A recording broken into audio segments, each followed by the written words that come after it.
ಸರಿ ತಪ್ಪಿನ ಅವಶ್ಯಕತೆ ಇರುವುದಿಲ್ಲ ಎನ್ನುವ ಡಿವಿಜಿಯವರ ಸಾಲುಗಳನ್ನು ನೆನಪು ಮಾಡಿಕೊಳ್ಳುತ್ತಾ ಮಾನ್ಯಶ್ರೀ ತೋಂಟದಾರ್ಯರವರು ಚುಟುಕು ಸಾಹಿತ್ಯ ಪರಿಷತ್ ಕೇಂದ್ರ ಸಮಿತಿಯ ಗೌರವಾಧ್ಯಕ್ಷರು ಹಾಗೂ ಮಾಜಿ ಎಂಎನ್ಸಿ ಆದ ಇವರು ಸರಳ ಸಜ್ಜನಿಕೆಯ ಅಪರೂಪದ ರಾಜಕಾರಣಿ. ಇವರು ಉದ್ಘಾಟನಾ ಭಾಷಣ ಮಾಡಬೇಕೆಂದು ಕೇಳಿಕೊಳ್ಳುತ್ತೇನೆ.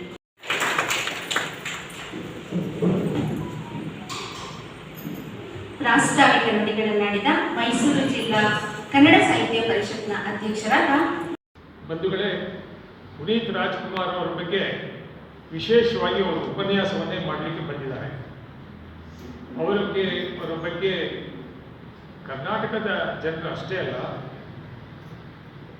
ನಾನಾ ವಿಧದ ಸಂದರ್ಭದಲ್ಲಿ ಅವರು ಮಾಡಿರ್ತಕ್ಕಂಥ ಕೆಲಸ ಕಾರ್ಯಗಳನ್ನು ದೇಶ ಸ್ಮರಣೆ ಮಾಡ್ತಾ ಇದೆ. ಬಹಳ ಚಿಕ್ಕ ವಯಸ್ಸಿನಲ್ಲೇ ಬಹಳ ದೊಡ್ಡ ಹೆಸರನ್ನು ಮಾಡಿದ್ರು. ಆ ಮಾಡಿರ್ತಕ್ಕಂಥ ಕಾರ್ಯ ನಮಗೆ ಗೊತ್ತಿರಲಿಲ್ಲ. ಬಡಿಗೆರೆ ಗೋಪಾಲ್ ಅವರು ಹೇಳಿದಾಗೆ ಅವರು ಗತಿಸಿ ಹೋದ ಮೇಲೆ ಅವ್ರು ಏನಾಗಿದ್ರು, ಏನು ಮಾಡ್ತಾ ಇದ್ರು ಅನ್ನೋದು ಜನಸಾಮಾನ್ಯರಿಗೆ, ಸಮಾಜಕ್ಕೆ ಗೊತ್ತಾಗ್ತಾ ಇದೆ. ಅಂತ ಒಬ್ಬ ಮಹಾನುಭಾವ ಚಿಕ್ಕ ವಯಸ್ಸಿನಲ್ಲೇ ತೀರ್ಕೊಂಡಿದ್ದು ನಮ್ಮೆಲ್ಲರಿಗೂ ತುಂಬಲಾದ ಕಷ್ಟ. ಡಾಕ್ಟರ್ ಅಲಂಗೌಡ್, ಶ್ರೀಮತಿ ಅಲಂಗೌಡರು ಡಾಕ್ಟರ್ ರಾಜ್ಕುಮಾರ್ ಅವರ ಕುಟುಂಬಕ್ಕೆ ಬಹಳ ಸನ್ನಿಹಿತದಲ್ಲಿದ್ದಂಥ, ಅವರು ಕೆನಡಾದಲ್ಲಿ ಇದ್ದಂಥ ಸಂದರ್ಭದಲ್ಲಿ ಸ್ವತಃ ಡಾಕ್ಟರ್ ರಾಜ್ಕುಮಾರ್ ಅವರ ಕುಟುಂಬ ಅವರ ಮನೆಗೆ ಹೋಗಿ ಆತಿಥ್ಯವನ್ನು ಪಡೆದಿತ್ತು. ಅದೆಲ್ಲ ನನಗೆ ವೈಯಕ್ತಿಕವಾಗಿ ಗೊತ್ತಿರುವಂಥ ವಿಚಾರ. ಹಾಗೆ ಕೆನಡಾದಲ್ಲಿ ಅವರು ಅಮೆರಿಕ ಅಂತ ಹೇಳಿದ್ರು, ಅವರು ಇದ್ದದ್ದು ಕೆನಡಾದಲ್ಲಿ ಹೆಚ್ಚು. ಡಾಕ್ಟರ್ ಅಲಂಗೌಡರು ಕೆನಡಾದಲ್ಲಿ ಇದ್ದಂಥ ಸಂದರ್ಭದಲ್ಲಿ ನಾನು ಕೆನಡಾಕ್ಕೆ ಹೋಗಿದ್ದೆ. ಮತ್ತೆ ಅನೇಕ ಪರಿಚಯ ಇತ್ಯಾದಿಗಳು ಆಗಿತ್ತು. ಆದರೆ ಅಲ್ಲಿಂದ ಬಂದ ಮೇಲೆ ಮೈಸೂರಿನಲ್ಲಿ ಅವರು ಸಮಾಜಮುಖಿಯಾಗಿ ಕೆಲಸ ಮಾಡ್ತಾ ಇರೋದನ್ನು ನೋಡಿದ್ರೆ ನಾವೆಲ್ಲರೂ ಸಹ ನಾಚಿಕೆ ಪಡುವಂಥ ಸಂಗತಿ.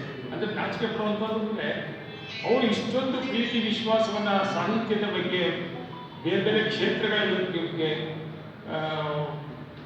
ತೊಡಗಿಸ್ಕೊಂಡು ಕೆಲಸ ಮಾಡ್ತಿರೋದು ನಮಗೆ ಒಂದು ಆದರ್ಶ ಅಂತ ನಾನು ತಿಳ್ಕೊಂಡಿದ್ದೀನಿ. ಬಂಧುಗಳೇ, ಒಂದೆರಡು ಸಂಗತಿಗಳನ್ನ ಅನಿವಾರ್ಯವಾಗಿ ಮನಸ್ಥಿತಿಯ ಒಂದು ಪ್ರೇರಣೆಯ ಮೇಲೆ ನಿಮ್ಮ ಜೊತೆ ಹಂಚಿಕೊಳ್ಳಲಿಕ್ಕೆ ನಾನು ಇಷ್ಟಪಡ್ತೇನೆ. ನಮ್ಮ ಪ್ರಕಾಶ್ ಅವರು ಇಲ್ಲಿ ಕೂತಿದ್ದಾರೆ, ಖ್ಯಾತಕರ್ತವರು. ಅವರು ಸಾಹಿತ್ಯ ಪರಿಷತ್ತಿನ ಕೋಶಾಧ್ಯಕ್ಷ. ಅವರು ನಾನು ಒಟ್ಟಿಗೆ ಓದ್ದವರು, ಚಡ್ಡಿ ದೋಸ್ತು ಅಂತ ಹೇಳ್ತಾರಲ್ಲ ಆ ರೀತಿ. ನನ್ನ ಬೆಳವಣಿಗೆ, ನಾನು ಹೇಗೆ ನಡೆದು ಬಂದೆ ಸಮಾಜದಲ್ಲಿ, ಅದನ್ನು ಬಹಳ ಹತ್ತಿರದಿಂದ ನೋಡಿದಂಥವು. ನನಗೀಗ 82 ವರ್ಷ, ಐ ಆಮ್ 82 ಇಯರ್ಸ್. ಭಾಳ ಆರೋಗ್ಯವಾಗಿದ್ದೀನಿ. ನನಗೆ ಜ್ವರ ಬಂದು ಎಷ್ಟು ವರ್ಷ ಆಯಿತು ನನಗೆ ಗೊತ್ತಿಲ್ಲ, ತಲೆನೋವು ಬಂದು ಎಷ್ಟು ವರ್ಷ ಆಯಿತು ನನಗೆ ಗೊತ್ತಿಲ್ಲ. ಆದರೆ ಸಣ್ಣ ಪುಟ್ಟ ಸಮಸ್ಯೆಗಳು ಇದ್ದೇ ಇರುತ್ತೆ. ಆದರೆ ದೇವರು ಇದುವರೆಗೆ ಒಳ್ಳೆಯ ಆರೋಗ್ಯವನ್ನು ಕೊಟ್ಟಿದ್ದಾರೆ. ಆರೋಗ್ಯವನ್ನು ಹಾಗೆ ಸಂದರ್ಭದಲ್ಲಿ ಈ ಕಾರ್ಯಕ್ರಮದ ನಿರೂಪಣೆಯ ಜವಾಬ್ದಾರಿಯನ್ನು ಹೊತ್ತು ಇದಕ್ಕೆ ಕಳೆ ಕಟ್ಟುವಂಥ ಅಪರೂಪದ ಕೆಲಸವನ್ನು ಮಾಡ್ತಿರ್ತಕ್ಕಂಥ ಸೋದರಿ ಲತಾ ಪ್ರಸಾದ್ ಅವರು ನಮ್ಮ ಜೊತೆಯಲ್ಲಿದ್ದಾರೆ. ಅವರಿಗೂ ನಾನು ಪ್ರೀತಿಪೂರ್ವಕವಾದ ಸ್ವಾಗತವನ್ನು ಬಯಸ್ತೇನೆ. ಮುಂದೆ ಹೆಸರಿಸುವಂಥ ಅನೇಕ ಗಣ್ಯರೆಲ್ಲ ಇದ್ದೀರಿ. ಹಾಗೆ ಎಲ್ಲರೂ ಹೆಸರು ಹೇಳಿದ್ದಾರೆ ನಮ್ಮ ಕಾರ್ಯದರ್ಶಿಗಳು. ಹಾಗಾಗಿ ಎಲ್ಲ ಸೋದರಿಯರು, ಲೇಖಕಿಯರು ಬಂದಿದ್ದಾರೆ. ಆಮೇಲೆ ಯೋಗಗುರು ದೇವರ ಎಲ್ಲ ಶಿಷ್ಯರು ಶಿಷ್ಯೋತ್ತಮಿಯಲ್ಲಿ ಬಂದಿದ್ದಾರೆ. ಶಿಷ್ಯರು ಯಾಕೋ ಕಾಣಿಸ್ತಾ ಇದ್ದಾರೆ. ನಿಮ್ಮೆಲ್ಲರಿಗೆ, ಮುಂದೆ ಕೊಡಿಸಿರ್ತಕ್ಕಂಥ ಎಲ್ಲ ಸೋದರಿಯರಿಗೆ, ಬಹಳ ಮುಖ್ಯವಾಗಿ ತಾನೇ ಈ ನುಡಿ ಸೇವೆಯನ್ನು, ಕಾವ್ಯ ಸೇವೆಯನ್ನು ಮಾಡಿದಂಥ ತಮಗೆಲ್ಲರಿಗೂ, ನನಗೆ ಭಾರಿ ಹತ್ತಿರದ ಸೋದರಿಯರು, ಅವ್ರಿಗೂ ಸೇರಿದಾಗೆ ಮುಂದೆ ಇರ್ತಕ್ಕಂಥ ತಮ್ಮೆಲ್ಲರಿಗೆ ತಮ್ಮ ಹೆಸರನ್ನು ಹೇಳಿದ್ದೀನಿ ಅಂತ ತಿಳ್ಕೊಬಿಡಿ ಅಂತ ಹೇಳ್ತಾ, ಸುದ್ದಿ ಮಾಧ್ಯಮದ ಬಂಧುಗಳು ಹೆಚ್ಚಿನ ಸಂಖ್ಯೆಯಲ್ಲಿ ಬಂದಿದ್ದೀವಿ. ತಮ್ಮೆಲ್ಲರಿಗೆ ಪ್ರೀತಿಪೂರ್ವಕವಾದ ಸ್ವಾಗತವನ್ನು ಬಯಸ್ತಾ ಒಂದೇ ಒಂದು ಮಾತಾಡ್ತಾರೆ. ಪುನೀತ್ ರಾಜ್ಕುಮಾರ್ ಅವರನ್ನ ನನ್ನ ತಾಲೂಕಿಗೆ ಕರ್ಕೊಂಡು ದೊಡ್ಡ ವಿದ್ವಾಂಸರು. ಕನ್ನಡ ಕುವೆಂಪು ಕನ್ನಡ ಅಧ್ಯಯನ ಸಂಸ್ಥೆಯಲ್ಲಿ ಒಳ್ಳೆಯ ಕೆಲಸದಲ್ಲಿದ್ದರು. ಅವರಲ್ಲಿ ಸಾಹಿತ್ಯ ಪರಿಷತ್ತಿನ ಅಧ್ಯಕ್ಷ ಪುನೀತ್ ರಾಜ್ಕುಮಾರ್ ಅವರ ಶ್ರೀಮತಿ ನನ್ನ ಪರಿಚಯ ಇಲ್ಲ. ಅವರು ಚಿಕ್ಕಮಗಳೂರು. ಅವರ ಸೋದರ ಸಂಬಂಧಿ ಕಡೆಯಿಂದ ಪುನೀತ್ ರಾಜ್ಕುಮಾರ್ ಅವರು ನಾನು ಸಂಧಿಸಿದಾಗ ನಾನು ಬಂದು ನಿಮ್ಮ ಶ್ರೀಮತಿಯವರ ಊರು ಅಂತ ಹೇಳಿ ಸುಳ್ಳು ಹೇಳಿದೆ. ಅವರು ಚಿಕ್ಕಮಗಳೂರು. ಅಲ್ಲಿಯವರು ನಾನು ಬಂದಿದ್ದೀನಿ. ಆಗ ಸಾಹಿತ್ಯ ಪರಿಷತ್ತಿನ ಅಧ್ಯಕ್ಷನಾಗಿ ಇಲ್ಲಿದ್ದೆ. ಒಂದೇ ಒಂದು ಮಾತಿಗೆ ಅವರು ಬಂದರು. ಅವರು ಮಾತಾಡ್ತಾ ಮಡ್ಡಿಕೆರೆ ಎಲ್ಲಿ ಅಂತ ಕೇಳಿದ್ರು. ಮಡ್ಡಿಕೆರೆಗೆ ರಸ್ತೆನೇ ಸರಿಯಾಗಿಲ್ಲ, ದೊಡ್ಡ ಕಾರಣ ಬಂದಿದ್ದು. ನಮ್ದು ಹಳ್ಳಿ ಗೊತ್ತಲ್ಲ, ಹಳ್ಳಿ ಪರಿಸ್ಥಿತಿ ಹೇಗಿದೆ ಅಂತ. ನೀವು ಮಡ್ಡಿಕೆರೆಗೆ ಹೋಗ್ಬೇಕು ಅಂತ ಹೊರಗಡೆ ಹೋಗ್ಲಿಕ್ಕೆ ಕಾರು ಆ ಕಡೆ ಒಂದು ಲಾರಿ ಬಂದ್ಬಿಟ್ಟು ನಿಂತ್ಬಿಟ್ಟು, ಕಾರು ಈ ಕಡೆ ಹೋಗೋಕ್ಕಾಗ್ತಾ ಇಲ್ಲ, ಲಾರಿ ಮುಂದೆ ಬೆಂಗಳೂರು ವಾಪಸ್ ಅಗತ್ಯ ಬೆಂಗಳೂರಿಗೆ ಹೋಗಬೇಕಾಗಿತ್ತು. ಒಬ್ಬ ನಮ್ಮ ಊರಿನ ಇನ್ನೊಂದು ಕಾರನ್ನು ಕರೆಸಿ, ನಮ್ಮ ಸೋದರ ಕಾರ್ ಕರೆಸಿ ಎರಡೂ ವೆಹಿಕಲ್ ಅಲ್ಲೇ ನಿಂತಿದ್ವಿ. ಇವರ ಆ ಕಾರಲ್ಲಿ ವಾಪಸ್ ಸಣ್ಣ ಕಾರಲ್ಲಿ ವಾಪಸ್ ತಿರ್ಸ್ಕೊಂಡು ಹೋಗಿ ಮನೆ ಕರ್ಕೊಂಡು ಹೋಗಿ ಭಾರಿ ಸಂತೋಷಪಟ್ಟರು. ನೀವು ಮಡ್ಡಿಕೆರೆಯಿಂದ ಬಂದು ಮೈಸೂರಲ್ಲಿ ಸಾಹಿತ್ಯ ಪರಿಷತ್ ಅಧ್ಯಕ್ಷರಾಗಿರಲಿಲ್ಲ, MP ಆಗ್ಬೋದು, MLA ಆಗ್ಬೋದು, ಕಾರ್ಪೊರೇಷನ್ ನಿಲ್ಬೋದು, ಅದು ತೊಂದರೆ ಇಲ್ಲ. ಅದು ಸಾಹಿತ್ಯ ಪರಿಷತ್ತಿಗೆ ನಿಂತು ಹೆಚ್ಚು ಮತಗಳಿಂದ ಗೆದ್ದಿದ್ದಾರೆ ಅಂತೆಲ್ಲ ಭಾಷಣ ಮಾಡ್ತಾರೆ. ನಿಜವಾಗ್ಲೂ ನನಗೆ ನಿಮ್ಮ ಬಗ್ಗೆ ಸಂಭ್ರಮ ಆಗ್ತದೆ. ನಿಮ್ಮ ಬಗ್ಗೆ ನಾನು ಸ್ಟಡಿ ಮಾಡಬೇಕು ಅಂತ ಹೇಳಿ ಅದು ಯಾಕೆ ಸಾಧ್ಯ? ಸಾಹಿತ್ಯ ಪರಿಷತ್ತಿನಾಗಿ ಅಧ್ಯಕ್ಷರಾಗಿ ಆಯ್ಕೆ ಆಗಲಿಕ್ಕೆ ಹಣ ಇದ್ರೆ ಬೇರೆ ಬೇರೆ ಕಡೆ ಹಾಕ್ಬೋದು, ಸಾಹಿತ್ಯ ಪರಿಷತ್ ಹಾಕ್ಲಿಕ್ಕೆ ಸಾಧ್ಯ ಇಲ್ಲ. ನೀವು ದೊಡ್ಡ ವ್ಯಕ್ತಿ ಇದ್ದೀರಿ ಅಂತ ಹೇಳಿ ನನಗೆ ಹೊಗಳಿದ್ರು. ನಾನು ಏನು ಅಂತ ಸಾಧನೆ ಮಾಡಿಲ್ಲ. ನೀವೆಲ್ಲ ಆಯ್ಕೆ ಮಾಡಿದ್ದೀರಿ, ಇಲ್ಲಿ ಹಿರಿಯ ಚೇತನಗಳು ಕೂತಿದ್ದಾರೆ, ಇವರ ಜೊತೆಯಲ್ಲಿ ಭಾಗಿಯಾಗಿ ಅವರು ಸಹ ನಮಗೆ ಆರಂಭದ ಹಂತದಲ್ಲಿ ಇಲ್ಲಿ ಇದರಲ್ಲಿ ಕಾರಣ ಆಯಿತು. ಅವರು ಒಂದು ವಿಷಯ ಹೇಳಿದರು, ನಿಮಗೆಲ್ಲ ಈ ಯುವಕರು ಜಾತಿ ವರ್ಷದಿಂದ ಪ್ರಸ್ತಾಪ ಮಾಡುವ ಅನಿವಾರ್ಯ ಇದೆ ಅಂತ ಹೇಳ್ತಾರೆ. ಬಹುಶಃ ಸೋದರಿ ವೈದ್ಯ ಅವರಿಗೆ ಅದ್ರ ಬಗ್ಗೆ ಮಾಹಿತಿ ಇದೆಯಲ್ಲ ಗೊತ್ತಿಲ್ಲ. ಅವರ ಮನೆಗೆ ಒಬ್ಬ ವಯಸ್ಸಾದ ಸುಮಾರು 75 ವರ್ಷದ ರಾಮ್ಕುಮಾರ್ ಅಂತ ಹೇಳಿ ಅವರ ಹೆಸರು ಮತ್ತೊಬ್ಬರು ಅವರೇ ಹೇಳಿದ್ರು ವಿಷಯ. ಅವರ ಮಗಳಿಗೆ ಮೆಡಿಕಲ್ ಸೀಟ್ ಸಿಕ್ಕಿಬಿಟ್ಟಿದೆ. ಅವರು ಜಗಳ ಮಾಡ್ಕೊಂಡೆ ಬೇರೆ ಸಿಗ್ತಾನೆ ಬೇರೆ ಕಡೆ ಹೋಗಿರ್ತಾರೆ. ಕೊನೆಗಾಲದಲ್ಲಿ ಮತ್ತೆ ಇವ್ರ ಹತ್ರ ಬಂದು ನನ್ನ ಮಗಳಿಗೆ ಮೆಡಿಕಲ್ ಸೀಟ್ ಆಗಿದೆ, ಅದು ಎತ್ತ ಕಾಲ BP ಇದು ಬರುತ್ತಲ್ಲ, ನಿಮ್ಮ ಕಾರ್ಡ್ ಬರ್ತದೆ, ಏನು ಹೇಳ್ತಾರೆ ಅದಕ್ಕೆ, ನಿಮ್ಮ ಕಾರ್ಡ್ ಬರ್ತಲ್ಲ,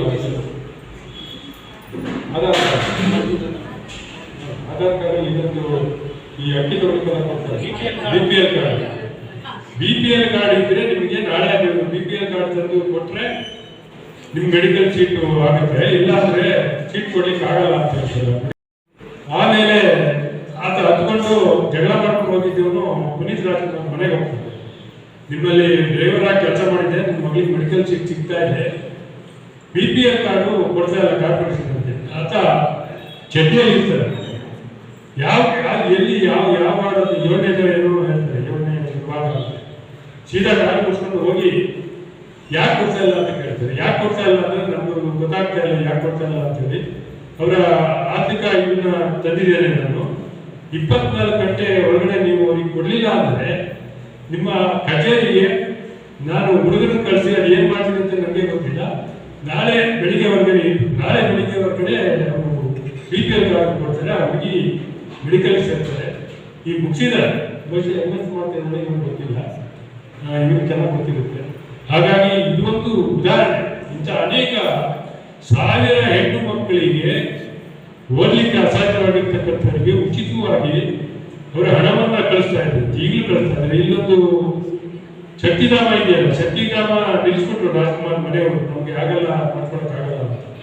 ಯಾಕೆ ನೀವು ಹಾಗೆ ಮಾಡ್ತಾ ಇದ್ದೀರಿ, ನಾನು ನಡೆಸ್ತೇನೆ ಅಂತ ಹೇಳಿ ಅವ್ರನ್ನೆಲ್ಲ ಹಿಂದಕ್ಕಿಟ್ಟು ಇವ್ರು ಬಂದು ಮತ್ತೆ ಮುಂದುವರಿಸಿದಂಥದ್ದು ಒಂದು ವಿಶೇಷ. ಇಂಥ ಅನೇಕ ಉದಾಹರಣೆಗಳಿವೆ. ಅದು ಸೋದರಿ ಮೈನಾ ಅವರು ಮುಂದೆ ಮಾತನಾಡ್ತಾರೆ ಅಂತ ಹೇಳ್ತಾರೆ. ಸೇವೆಯನ್ನು ಮಾಡ್ತಕ್ಕಂಥದ್ದನ್ನ ರಕ್ತಗತಗೊಳಿಸಬೇಕಾದ ಅನಿವಾರ್ಯತೆ ನಮ್ಮ ಸೋದರಿಯರಿಗೆ, ತಾಯಂದಿರಿಗೆ ಎಲ್ಲ ಇದೆ ಅಂತ ಹೇಳ್ತಾರೆ. ಯಾಕಂದ್ರೆ ನಮ್ಮ ಮಕ್ಕಳು ನಮ್ಮ ಮಾತು ಕೇಳೋ ಪರಿಸ್ಥಿತಿ ಇಲ್ಲ. ಅವರಿಗೆ 5 ಅಂಕೆ ಪ್ರಕಾರ ಬರ್ತಕ್ಕಂಥ ಗಂಡು ಹುಡುಗಾಗ್ಲಿ ಹೆಣ್ಣು ಹುಡುಗಿ ಆಗಲಿ 2 ಲಕ್ಷ ತಿಂಗಳಿಗೆ ಬಂದ್ಬಿಡುತ್ತೆ. ಅದು ಈಗ ನಾನು ನನ್ನ ಮಗಳಿಗೂ ಸೇರಿದಾಗೆ ಮಾತಾಡ್ತಾ ಇದ್ದೀನಿ. ಅವರು ತಂದೆ ತಾಯಿಗಳ ಮಾತು ಮಾತನ್ನೇ ಕೇಳುವ ಸಂದರ್ಭದಲ್ಲಿ ಇರ್ಲಿಕ್ಕಿಲ್ಲ. ಅದೊಂದು ನಾವೆಲ್ಲ ನಮ್ಮ ಮಕ್ಕಳನ್ನು ಸಂಸ್ಕಾರದಿಂದ ವಂಚಿತರನ್ನ ಮಾಡ್ತಾ ಇದ್ದೇವೆ. ಹಣದ ಈ ಹಿಂದೆ ಬಿದ್ದು ಅವರ ಜೀವನ ಪರಿಪಾಟಲಾಗುವಂಥ ಪರಿಸ್ಥಿತಿ ಇದೆ. ಯಾರು ಹಾಗಾಗಿ ಬೇಡ, ನಮ್ದು ಹಾಗಾಗಿಲ್ಲ. ಆದರೆ ನಾನು ಅನೇಕ ಉದಾಹರಣೆಗಳನ್ನು ನೋಡ್ತಾ ಇದ್ದೇನೆ. ನಾನು ಒಂದು ಮನೆಗೆ ಒಂದೇ ಒಂದು ಮಾತಾಡ್ಬಿಡ್ತೇನೆ. ಇಬ್ಬರು ನನ್ನ ಪರಿಚಯ ಆಗ್ತಿತ್ತು. ಇಬ್ಬರು ಸಾಫ್ಟ್ವೇರ್ ಇಂಜಿನಿಯರ್, ಹುಡುಗನ ಮನೆಯವರು, ಹುಡುಗಿ ಮನೆಯವರು. ಹುಡುಗಿ ಮನೆಗೆ ಅವಳು ಸಾಫ್ಟ್ವೇರ್ ಇಂಜಿನಿಯರು, ಅವಳು ಕರ್ಕೊಂಡು ಹೋಗಿ ಮೈಸೂರಲ್ಲಿ ಹತ್ತಿರದಲ್ಲಿ ಎಲ್ಲ ಗೊತ್ತಿರ್ತಾರೆ ಅವರು. ಆ ಹುಡುಗಿ ಮಧ್ಯ ಭಾಗದಲ್ಲಿ ಬಂದು ನಿಂತ್ಕೊಂಡು ತಂದೆ ತಾಯಿ ಮೊದಲನೇ ಕಂಡೀಷನ್. ಎರಡನೇ ಕಂಡೀಷನ್ನು, ಆತಗೆ 3 ಬೆಡ್ರೂಮ್ ಇರ್ತಕ್ಕಂಥ ಮನೆ ಇರಬೇಕು, 2 AC ಇರ್ತಕ್ಕಂಥ ಕಾರ್. ಭಾರಿ ಶ್ರೀಮಂತರು ಯಾರು ಹುಡುಗಿ ಮನೆಯವರು. ಅವ್ರ ತಂದೆ ಈ ಸ್ಟೇಟ್ ಕಮಿಷನರ್ ಆಗಿದ್ದವರು. ಕೈ ಮುಗಿದ್ಬಿಟ್ಟು ಹಿಂತಿರುಗಿ ಅಣ್ಣ ಹೋಗೋಣ ಬನ್ನಿ ಹೋಗೋಣ ಅಂತೇಳಿ ಕೆಳಗಡೆ ಇಳಿದೇ ಬಿಟ್ಟು ಈಗ ಏನು ಸಮಾಧಾನ ಮಾಡಿದ್ರೆ ಇಲ್ಲ ಇಲ್ಲ ಇಲ್ಲ ಆ ತಾಯಿ ಸರಿ ಹೋಗಲ್ಲ ಬನ್ನಿ ಅಂತ ನಡೆದು ಹೋಗಿ ಕಾಲ ಹೋಗಿಬಿಟ್ಟು ನಾನು ಹಿಂದ್ಗಡೆಯಿಂದ ನಾನು ಹಾಗೆ ಅವ್ರ ಕಾಲಲ್ಲಿ ಬಂದಿದ್ದೆ. ಇವ್ರ ಹತ್ರ ಡ್ರಾಪ್ ಕೊಡ್ಸ್ಕೊಂಡೆ ಮನೆಗೆ, ನಾನು ಹುಡುಗಿ ಮನೆಗೆ. ಇಂಥ ಪರಿಸ್ಥಿತಿಯಲ್ಲಿ ನಾವು ಇದ್ದೇವೆ. ನೀವು ತಾಯಿ ತಂದೆಯವರು ಸ್ವಲ್ಪ ಮಟ್ಟಿಗೆ ಮಕ್ಕಳನ್ನ ಅವರು ಏನು ಮಾಡ್ತಾ ಇದ್ದಾರೆ, ಅವ್ರ ಸಂಸ್ಕಾರ ಯಾವ ಥರ ಆಗ್ತಾ ಇದೆ, ಏನಾಗಿದೆ. 50-60 ಕೋಟಿ ರೂಪಾಯಿ ದುಡ್ಡು ಇಟ್ಕೊಂಡಿದ್ದಾರೆ ಆ ಹುಡುಗಿ. ಇಷ್ಟು ವರ್ಷಕ್ಕೆ 10-15 ವರ್ಷದಲ್ಲಿ ಸಂಪಾದನೆ ಮಾಡಿ ಎಷ್ಟು ಇಟ್ಕೊಂಡ್ಬಿಟ್ಟಿದ್ದಾರೆ. ಹಾಗಾಗಿ ಎಲ್ಲರೂ ಶ್ರೀಮಂತರೇ. ಶ್ರೀಮಂತ ಹೃದಯದ ಮಕ್ಕಳನ್ನು ನಾವು ಕಾಪಾಡಬೇಕಂತ ಅನಿವಾರ್ಯತೆ ಇದೆ ಅಂತ ಹೇಳ್ತಾ ಇಷ್ಟೊತ್ತು ಮಾತಾಡೋದಕ್ಕೆ ಅವಕಾಶ ಮಾಡಿಕೊಟ್ಟಿದ್ದೇನೆ. ಖಂಡಿತವಾಗಿ ಹೇಳ್ತಾ ಇದ್ದೀನಿ, ಇದು ಪುನರ್ಮುದ್ರಣ ಆಗ್ತಿದೆ ಅಂದರೆ ಅವ್ರ ಮಾತು ನಿಜ ಆಗಿದೆ. ಇದಕ್ಕೆ ಉತ್ತೇಜನ ಯಾರು ಅಂದರೆ ಇವುಗಳು ಚುಟುಕು ಸಾಹಿತ್ಯ ಪರಿಷತ್ ಇದುವರೆಗೆ ಯಾವುದೇ ಕಾರ್ಯಕ್ರಮ ಮಾಡಲಿ, ಊಟೋಪಚಾರಗಳಿಂದ ಹಿಡಿದು ಆಹ್ವಾನ ಪತ್ರಿಕೆಯಿಂದ ಯಾರಿಂದೂ 3 ಕಾಸು ಸಹಾಯಧನ ಸ್ವೀಕರಿಸಿ. ಹಾಗಾದರೆ ನೀವೆಲ್ಲ ಹೇಗೆ ನಿಮಗೆ ಬರ್ತದೆ ಕಾಳ ದನ ಏನಾದ್ರು ನಿಮ್ಮ ಹತ್ರ ಇದೆಯಾ ಅಂದರೆ ಸತ್ಯವಾಗೂ ಆ ಪದಗಳೇ ಇಲ್ಲ. ಸಂಪೂರ್ಣ ಖರ್ಚು ವೆಚ್ಚ. ವಿದೇಶದಲ್ಲಿ ಕೆಲಸ ಮಾಡಿದಾಗ ಕೆನಡಾದಲ್ಲಿ ರತ್ನಾರಪ್ಪ ಅವ್ರಿಗೆ ಗೌರವ ಸಂಭಾವನೆ ಸಿಗುತ್ತೆ. ಭಾರತಕ್ಕೆ ಬಂದಾಗ ನಿಂತೋಗಿದ್ದು. ಅವರ ಮಗಳು ಅಮೇರಿಕಾದಲ್ಲಿ ಇದ್ದಾರೆ. ಹೋರಾಟ ಮಾಡಿ ಆ ಸಂಭಾವನೆ ಸಿಕ್ಕುವಾಗ ಮಾಡಿದ್ರು. ಈ ದುಡ್ಡು ನನ್ನದಲ್ಲ, ಇದು ಸರ್ಕಾರಕ್ಕೆ ಮಾಡ್ತೀನಿ ಅಂತೇಳಿ ಖರ್ಚು ಮಾಡ್ತಾರೆ ಅಂತ ಇಷ್ಟರ ಮಟ್ಟಿಗೆ ಇಷ್ಟೇಳಿ ನಾನು 2 ಮಾತುಗಳನ್ನು ಮುಗ್ತೀನಿ. ಇದಕ್ಕೆಲ್ಲ ನಂತರ ಫೋನ್ ಮಾಡಿ ನಮ್ಮ ಮನೆಗೆ ಬಂದ್ಬಿಡಿ, ಪುಸ್ತಕ ಕೊಟ್ಬಿಡಿ, ಶಿವರಾಜ್ ಕುಮಾರ್ ಇರ್ತಾನೆ, ಚಿಕ್ಕವನು ಇರ್ತಾನೆ, ಪುನೀತ್ ಇರ್ತಾನೆ ಅಂತ ಹೇಳಿದ್ರು, ರಾಘವೇಂದ್ರ ಇರ್ತಾನೆ. ನಾವು ಮನೆಗೆ ಹೋದ್ವು. ಒಬ್ಬ ಪ್ರೊಡ್ಯೂಸರು ನಮ್ಮ ಜೊತೆಗೆ ಬಂದರು. ನಾವು ಇವ್ರ ಮನೆಗೆ ಕರೆದಿದ್ದಾರೆ ಅನ್ನೋದು ಗೊತ್ತಾಗಿ ನಮ್ಮ ಜೊತೆ ಭಾಳ ಜನ ಬಂದರು. ಪಾರ್ವತಮ್ಮ ರಾಜ್ಕುಮಾರ್ ಕೂರಿಸಿ ನಮಗೆಲ್ಲ ನಿಂಬೆಹಣ್ಣು ಪಾಕ ಮೊದಲು ಕೊಟ್ಟರು. ಪುಸ್ತಕ ನೋಡ್ಬಿಟ್ಟು ಕಣ್ಣೀರ ರಾಜ್ಕುಮಾರ್ ಬಗ್ಗೆ ಬಂದ 350 ಜನ ಚುಟುಕುಗಳು ಬರೆದಿರಕ್ಕೆ ಕಣ್ಣೀರು ಹಾಕೊಂಡಾಗ ಪುನೀತ್ ಅಲ್ಲೇ ನಿಂತಿದ್ರು. ಕರೆದ್ರು. ಅವರು ಅರ್ಧ ಚಡ್ಡಿ ಹಾಕೊಂಡಿದ್ದು ನಾನು ವಾಟ್ಸಪ್ ಅದೇ ಹಾಕ್ಕೊಂಡಿದ್ರು. ಕರೆದುಬಿಟ್ಟು ನೋಡು ನೀನು ಚಿಕ್ಕವನಾಗಿದ್ದರೆ ಮದ್ರಾಸಿಗೆ ಬಂದಿದ್ದು. ಹೀಗೆ ಪ್ರೀತಿಯಿಂದ ನಾವು ಏನೇನೋ ಗೆಲ್ಬೋದು. ವಿಶ್ವಾಸ, ಪ್ರೀತಿ, ಸ್ನೇಹ ಇದೆಯಲ್ಲ, ಇದು ಯಾವ ರೀತಿ ಬರ್ದೆ ಮಾಡ್ತೀವಿ. ಮನಸ್ಸಿಗೆ ಅನುಮಾನ ಬಂದರೆ, ಗೆದ್ದಲಿಗೆ ಅನುಮಾನ ಬಂದರೆ ತೆಗಿಬೋದು, ಮನಸ್ಸಿಗೆ ಅನುಮಾನ ಬಂದರೆ ತೆಗಿಲಿಕ್ಕಾಗಲ್ಲ. ಕೃಷ್ಣ ಕುಚೇಲರದ್ದು ಅವನಲ್ಲಿ ಕೃಷ್ಣ ವಿಶ್ವಾಸಕ್ಕೆ ಒಂದು ಇಡೀ ಅವಲಕ್ಕಿ ಇಡೀ ಜಗತ್ತನ್ನೇ ಬದಲಾಯಿಸ್ತಾರೆ. ಅಂತಹ ಪ್ರೀತಿ ವಿಶ್ವಾಸಗಳಿಗೆ ನೈಜ ಉದಾಹರಣೆ ಅಂದರೆ ಪಾರ್ವತಮ್ಮ ರಾಜ್ಕುಮಾರ್ ಹಾಲಪ್ಪಗೌಡ. ಇಷ್ಟು ಹೇಳಿ ಇವತ್ತು ಒಂದು ಪುಸ್ತಕ ತಂದಿದ್ದಾರೆ. ಆ ಪುಸ್ತಕ ಎಂಥ ನೆಮ್ಮದಿ ತಂದಿದೆ ಅಂದರೆ ಆ ಪ್ರೆಸ್ಸಲ್ಲಿ ಎಲ್ಲರೂ ಕಣ್ಣು ಬಿಟ್ಕೊಂಡು ಪುನೀತನ ಭಾವಚಿತ್ರವೂ ಆಗಿದೆ, ಟ್ರೈ ಕಲರ್ಲಿದೆ ಭಾವದಲ್ಲಿ. ಎಲ್ಲರೂ ಕೈ ಮುಗಿದು ಕಣ್ಣು ಬಿಟ್ಕೊಂಡವ್ರು. ನಾನು ಸುಧಾ ಈ 80ನೇ ವಯಸ್ಸಲ್ಲಿ ನಾನು ಕೈ ಮುಗಿದ್ದೀನಿ. ಯಾಕೆಂದರೆ ಒಂದು ಸಾರ್ಥಕತೆ ಕಾರ್ಯಕ್ರಮ. ಪುಸ್ತಕಗಳು ತರ್ಬೋದು, ಚುಟುಕು ಪುಸ್ತಕಗಳು ಇವತ್ತುವರೆಗೂ ಉದ್ಯೋನ್ಮುಖ ಚುಟುಕು ಸಾಹಿತ್ಯಗಳದ್ದು 52 ಜನದ ಮೊದಲನೇ ಪುಸ್ತಕ ನಾನೇ ತಂದಿದ್ದೀನಿ. ಆದರೆ ಪುನೀತ್ ಮಾಡಿದಂಥ ಕಾರ್ಯ ನಾನು ಮಾಡಿಲ್ಲ. ಅದು ನನ್ನನ್ನು ದಾಟಿದ್ದಾರೆ ರತ್ನಾಲಪ್ಪ ಅಂತ ಹೇಳ್ಕೊಳ್ಳಿಕ್ಕೆ ನನಗೇನು ಅವಮಾನವೂ ಇಲ್ಲ, ಸಂಪರ್ಕ. ಈಗ ನಾನು ಪೂಜೆಯಲ್ಲಿ ಎಷ್ಟು ಅಜರಾಮರಾಗಿ ನಮ್ಮೆಲ್ಲರ ಸ್ಮರಣೀಯ ವ್ಯಕ್ತಿ. ಆ ಸಾಲಿನಲ್ಲಿ ನಾವು ಗಮನಿಸ್ತಾ ಹೋದರೆ ಇತಿಹಾಸದಲ್ಲಿ ಸಹಸ್ರಾರು ಜನ ಸಿಗ್ತಾರೆ ಅಂತಲ್ಲ, ಬೆರಳೆಣಿಕೆಯರು ಪ್ರಾತಸ್ಮರಣೀಯರಾಗಿದ್ದಾರೆ. ಪ್ರಾತಸ್ಮರಣೀಯರಲ್ಲಿ ನಮ್ಮ ಅಟಲ್ ಬಿಹಾರಿ ವಾಜಪೇಯಿ ಇರ್ಬೋದು. ಈ ದೇಶಕ್ಕೆ ಸರ್ವಸ್ವವನ್ನು ಅಂದರೆ ಸ್ಪಷ್ಟವಾಗಿ ಹೇಳೋದರ ಚುಟುಕಾಗಿ ಸ್ವಂತಕ್ಕೆ ಸ್ವಲ್ಪ ಸಮಾಜಕ್ಕೆ ಸರ್ವಸ್ವ ಅನ್ನೋ ಘೋಷಣೆಯೊಂದಿಗೆ ದೇಶಾಭಿಮಾನಿಗಳಾಗಿ, ದೇಶ ಸೇವಕರಾಗಿ, ಕರಸೇವಕರಾಗಿ ಒಂದು ಉನ್ನತ ಮಾರ್ಗವನ್ನು ತೋರಿಸ್ಕೊಟ್ರು. ಹಣಗಳಿಕೆಯೇ ಪ್ರಧಾನ ಅನ್ನೋದನ್ನು ಬಿಟ್ಟು ಜನತಾ ಸೇವೆಯೇ ಮುಖ್ಯ ಅಂತ ಹೇಳಿಕೊಟ್ಟವರು ಅಲ್ಲೇ ಅನೇಕರಿದ್ದಾರೆ.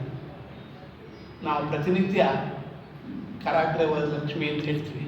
ಹಾಗೆ ಆ ಪ್ರಾತಸ್ಮರಣೆ ನೆನೆಸುವಂಥ ವ್ಯಕ್ತಿಗಳಲ್ಲಿ ಇತ್ತೀಚಿನ ದಿನಗಳಲ್ಲಿ ನಮ್ಮ ಮುಂದಿನ ಯುವಕ ಅಂದರೆ ಪುನೀತ್ ಅವರು. ಒಂದು ಬಸವಣ್ಣವರೊಂದು ಹೇಳ್ತಾರೆ, ಮಾಡಿ ಮಾಡಿ ಕೆಟ್ಟರೂ ಮನವಿಲ್ಲದೆ, ನೀಡಿ ನೀಡಿ ಕೆಟ್ಟರೂ ನಿಜವಿಲ್ಲದೆ. ಅಂದರೆ ನೀವೇನು ಮಾಡಿದ್ರೂ ಅದು ಸತ್ಕಾರ್ಯವನ್ನು ಮನಸ್ಸಿಟ್ಟು ಮಾಡಿ, ಪ್ರಸಾರದ ದೃಷ್ಟಿಯಿಂದ ಏನನ್ನೂ ಮಾಡಬೇಡಿ ಅಂತ ಹೇಳ್ತೀವಿ ನೋಡಿ. ಅದಕ್ಕೆ ಪರ್ಯಾಯವಾಗಿ ಪುನೀತ್ ಜೀವಂತ ಉದಾಹರಣೆ. ಪುನೀತನ ನಾವು ಪುಸ್ತಕ ಮಾಡಿ ರತ್ನಹಾರಪ್ಪ ಅವರು ಪಡಿಕರೆ ಆ ಪುಸ್ತಕ ಮಾಡಿ ಪ್ರಿಂಟಿಂಗ್ ಪ್ರೆಸ್ಸಲ್ಲಿ ಟೇಬಲ್ ಮೇಲೆ ಇಟ್ಟಿದ್ದ. ಅದು ಬುಕ್ಕು ನೆನೆ ರತ್ನಹಾರಪ್ಪ ಅವ್ರ ಮನೆಗೆ ಹೋಗ್ಬೇಕಾಗಿತ್ತು. ನಂಬಿ ಅಲ್ಲಿಗೆ ಪ್ರತಿಯೊಬ್ಬ ಬಂದವರು ಆ ಪುನೀತ್ ಅವನಿಗೆ ಹೆಮ್ಮೆ ಗುಪ್ತಂಗೆ, ನಾನು ಈ ಪುಸ್ತಕ ಮಾಡಿದ್ದೀನಿ, ಸುಂದರವಾಗಿ ಬಂದಿದೆ, ಪುಸ್ತಕ ಅತ್ಯುತ್ತಮವಾಗಿ ಬಂದಿದೆ. ನಿಜವಾಗ್ಲೂ ನನಗೂ ಖುಷಿ ಆಯಿತು. ಮೇಡಮ್ ಅವರು ಸಾರ್ಥಕ ಕಾರ್ಯಗಳೆಲ್ಲ ಅವ್ರ ಅಪ್ಪನ ಪುಸ್ತಕ ತಂದರು, ರಾಜ್ಕುಮಾರ್ ಬಗ್ಗೆ 350 ಜನ, ಮಗಂದು 250 ಜನ ತಂದಿದ್ದಾರೆ. ಆ ಪುಸ್ತಕ ನೋಡಿ ಬಂದವರು ಸರ್ ಎಲ್ಲರೂ ಕಣ್ಣು ಬಿಟ್ಕೊಂಡು ಯಾರು ತಂದದ್ದು, ಇದು ಯಾರು ತಂದದ್ದು. ನೆನ್ನೆ ರಾತ್ರಿ ಮೇಡಮ್ಗೆ 11:30 ತನಕ ಫೋನ್ ಅವ್ರಿಗೆ, ಮೇಡಮ್ ಈ ಪುಸ್ತಕಕ್ಕೆ ನಾವು ಬರ್ಬೋದು, ನನಗೆ ಕೊಡ್ತೀರಾ, ನನಗೆ ಕೊಡ್ತೀರಾ, ನೋಡ್ತೀರಾ ಅಂತ. ಅಂದರೆ ಒಂದು ಸಾರ್ಥಕ ಕಾರ್ಯಗಳನ್ನು ಮಾಡಬೇಕು ಹೊರತು ನಿರರ್ಥಕ ಕಾರ್ಯಗಳನ್ನು ಮಾಡೋದ್ರಲ್ಲಿ ಯಾವುದೂ ಪ್ರಯೋಜನ ಇಲ್ಲ.